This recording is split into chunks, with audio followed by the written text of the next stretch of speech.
jumpstart from Pops in the terms of he just wanted to fill a need.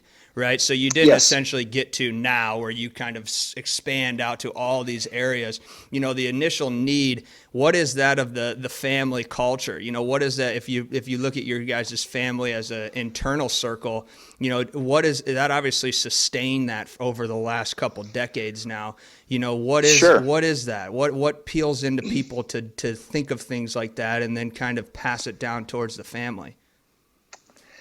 It really boils down to two things, or I'd say three. It starts with passion. Mm-hmm. You don't want to solve the problem if you're not in the problem, right? Like if I was in the computer world, I'd be horrible because I don't know anything about it. Or if I couldn't solve a computer problem, I'm not in computers enough to even know what the problems may be. Sure. I'll leave that to the experts. Sure. So you have to have the passion to be within the realm that the bullets are flying, right? Mm-hmm. And so when you're there, you go, oh, this would be better if this was bolted differently or this adjusted differently.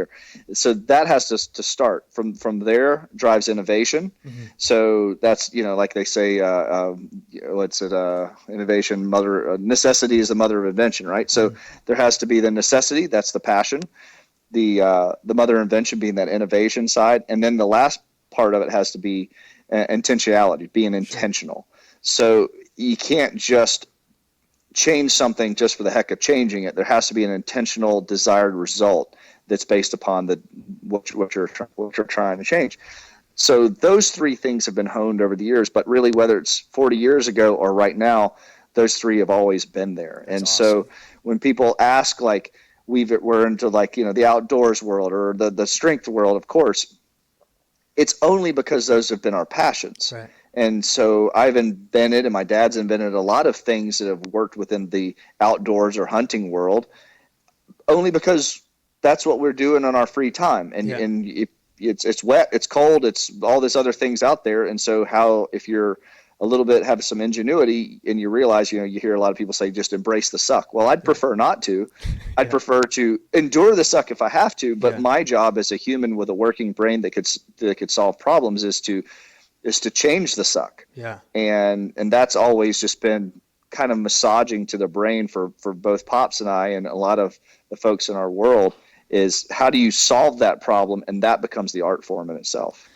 I love that, man. And how do you sort of see through things as you progress in life or you get amplified in your platforms? That's a really good question. Quite possibly, I would say a couple answers that would come to mind. That it was hard for so long. I'm trained for it to be hard. Sure. If that makes sense. It took so long to have success. Mm-hmm. Let's just say if Sorinex was a different story, how we came on the market with the exact right product, the exact right time, and we were millionaires overnight, I'm sure I would hate to say I'd probably be a different person in some regards. Right. But when you've done all the crappy stuff for so long and struggled for so long, thankfully, I believe my mindset is still of a blue collar work mindset. It's going to be heavy. It's going to suck. And I enjoy that. Yeah. It's nice having a little bit more money, and it's nice I just see the money as opportunities to get into more interesting, stressful situations. Mm-hmm. It's a ticket to, whereas let's say for hunting, I was only able to hunt, South Carolina whitetails on public land as a kid because I didn't have anything. Well, then I was able to purchase a little bit of land and hunt them on my own land. Right. And now with a little bit more money or connections or social status or whatever, I'm able to go to Arizona or Alberta or something. And the stressor is actually more acute and more, it's a higher stressor physically. Sure. The money has just allowed me, or success has just allowed me to do it more often. Which I think is kind of the thing. And so I don't want a soft life. I don't want plush. Yeah, it's nice to be able to buy a new bed now if I wanted to. Right. But I also like wearing t-shirts and the same pants. I don't like giving up on a garment, I love it. I'm a dreamer.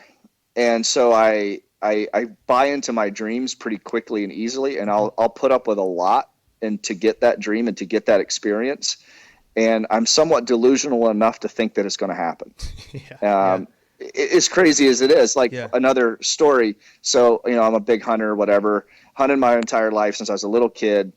The fantasy was always, go out there, brave the elements, and one day the animal that is larger and more majestic than anything you've ever even seen in a TV show is going to come out. Somehow you're going to make the shot, and it's going to be incredible. It's like, the buzzer beater in Game 6 kind of deal. Like that's the thing. It's the same thing for athletes, whatever. Right.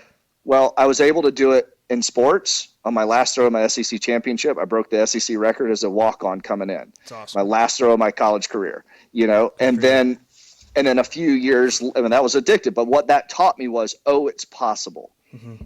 Oh, the dream is possible. You do it long enough, the fairy tale does come true. The year I turned 40, I was out bow hunting. Whitetail came out, that the largest thing I've ever even seen on a magazine cover. I made a 49-yard shot, and as I walked up to him, I said, the thousands and thousands of hours I've spent in the woods since I was so big that I could barely walk, and all the times that it was cold and rainy and I was tired, and I kept myself pushing forward because I could. One day, that next 10 minutes of me being out here is going to pay off in some huge thing, and I had that fantasy in my head. Yeah. It's one day it's going to happen. I walked up, I went, it happened. And I called my wife. I said, what I've been hunting for my entire life just happened. Yeah. And she goes, well, what are you going to do now? And a lot of my friends said, oh, wow, you're ruined now that it's happened. I said, no, unfortunately, I'm screwed because now I know it's possible. And I said, now the fire has just got gas dumped on it because I know the combination to the lock. Yeah. And now I'm going to go after it much harder because I know that I could succeed. And that's basically the tale of everything I've ever done. I've always gone after it until I broke the combination. And then it just made me want it more, whether that's been business, athletics, or any type of endeavor. So I would say that's kind of the secret, if there is a secret, to how I view things and what the success